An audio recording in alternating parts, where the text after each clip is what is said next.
Today I'm going to show you about my birds.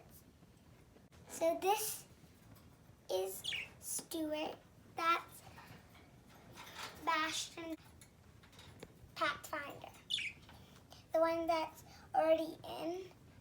The one that's 2 out is that one's Stuart and that one's Pathfinder. One of them are Pathfinder and one of them almost inside are Bastion. So you could also move the bottom part like this and it always comes out straight. And sometimes you could always change the paper. They always paint and make the shells on it. You could also push it in and you could always slide it back in. And you could always clean them. And sometimes there's the things and this you could change the food.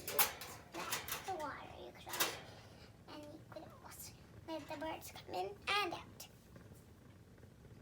Almost there. Almost there. Almost.